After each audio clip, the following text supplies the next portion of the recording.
My name is Brandi Behm. I'm a superintendent for Hartman Construction, a carpenter. I've been a carpenter for 22 years. I graduated from Grand Haven, Michigan. I've been with Hardman for 21 of those years. Can you tell us about a typical day? A typical day, we usually work 10 hours. General time is from 7 to 5:30. That's a typical job. We usually, start out in the morning, tell everybody what needs to happen, who's working with who. So we go over some safety stuff every single day. We go to work, we work for a couple hours, probably 3 hours, whatever, take break about 10, take a 15-minute break, back to work.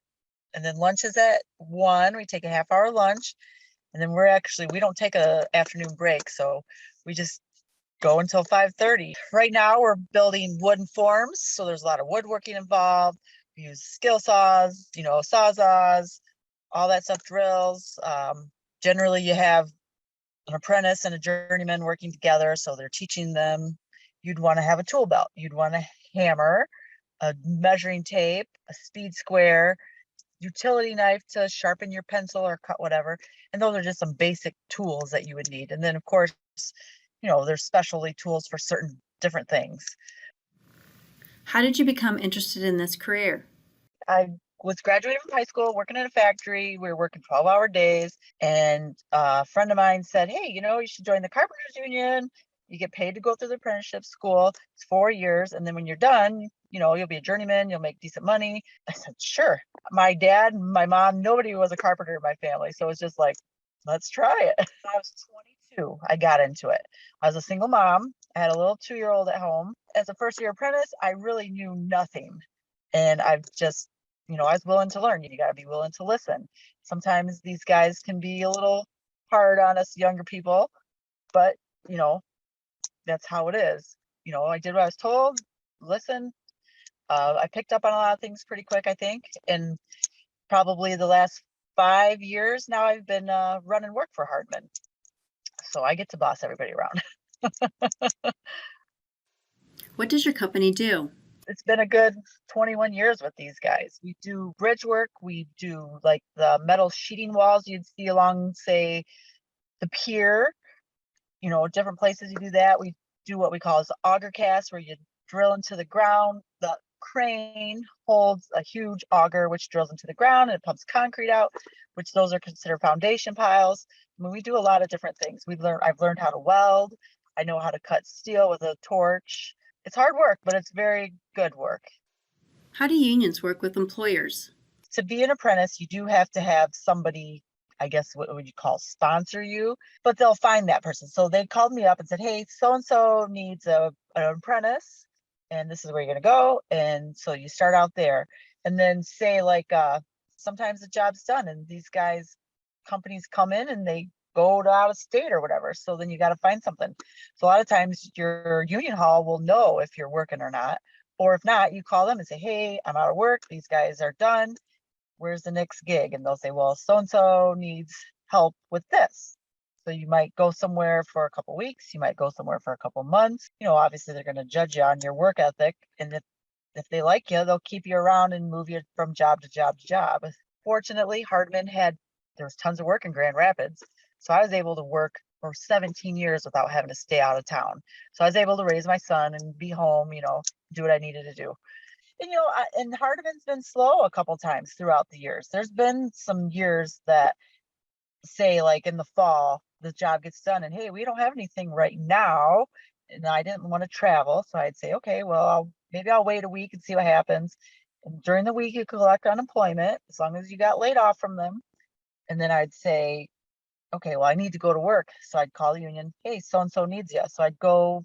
I've worked for different companies for a couple weeks here and there just to fill in the gaps. So it's nice. The union's there to back you up. The union representatives come out to the job.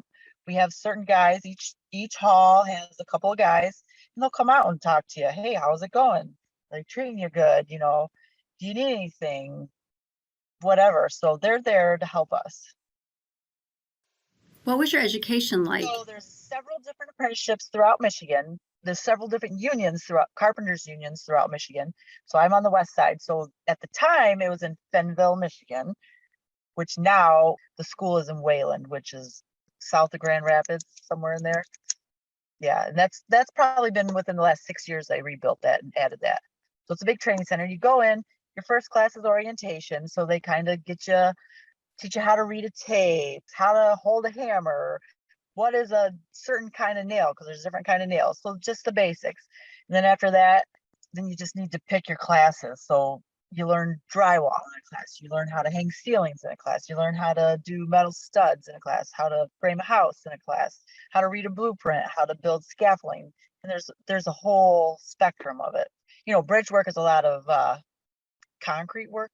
Construction isn't just bridge work, so they teach you everything. What's it like being a female in a male-dominated industry?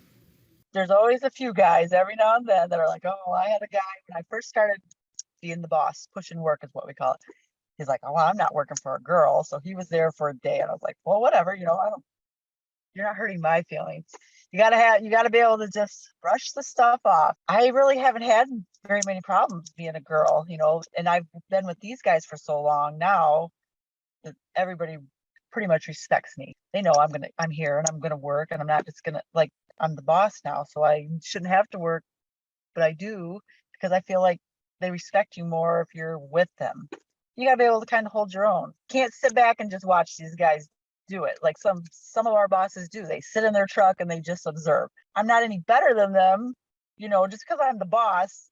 I can do the work. I like doing the work, and I feel like I know if things are going right or wrong if I'm right there beside them. Then I can say, hey, this isn't quite how we do it, so let me show you how to do this. Right now there's a lot of new people in this trade, a lot of young kids, so they need somebody to show them. What is the job outlook? We need a lot more people. I know guys from different companies, we've talked, and everybody's short on people right now. Just finding people that are willing to come in and actually do the work. What skills are needed? You just got to be willing to work hard, willing to learn new things, willing to use your hands. You get dirty, you can't be scared to be cold in the wintertime or hot in the summertime. What would you have done differently? We had wood shop, in 8th grade. So I kind of wish that I would have maybe taken more classes like that, found a place to go, learned more about some of the tools that we're using now, because I was so clueless when I started this. I never thought that this is what I was going to do. I actually wanted to be a teacher. I went through college while doing this for 4 years to be a teacher, but it just didn't work out in the end. There was a lot more to it. So, and I think that's helped me as far as my leadership role, because I kind of have patience, and I can kind of step back and say, okay, this is what we need to do. And you kind of learn how to read people and say, this guy can handle this. This guy, we need to walk through a little bit more. I love building. I go home, like I've built my medicine cabinet at home, my bathroom vanity, my bed frame. We just remodeled our whole house.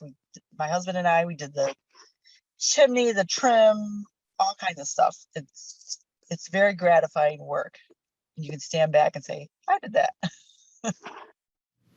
What is one thing you like about your career? With this job, I like that it changes scenery a lot. You're not on a job. This job we're on for a year, but next year it's a whole nother job, a whole nother place. And some of the jobs are shorter, a couple weeks, a couple months. So you're constantly kind of changing job sites too. What has been your most rewarding project so far?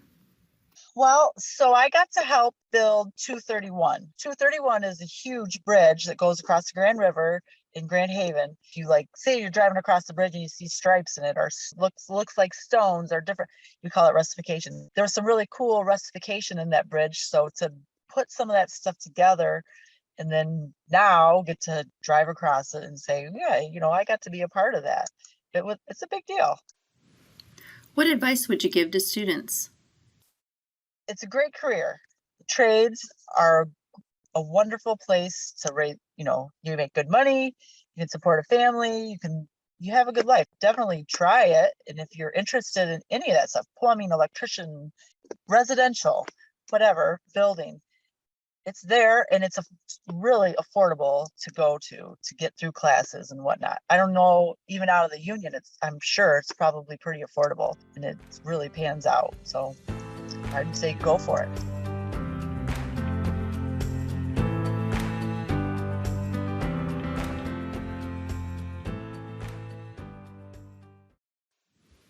What is one new thing you learned about this career?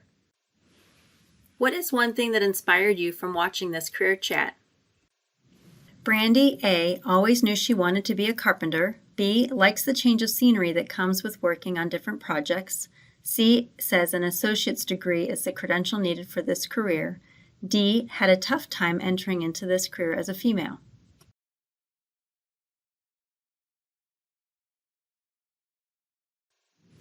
The correct answer is B. Brandi likes the change of scenery that comes with working on different projects. True or false? Brandi's ability to teach and be patient has helped in her leadership role.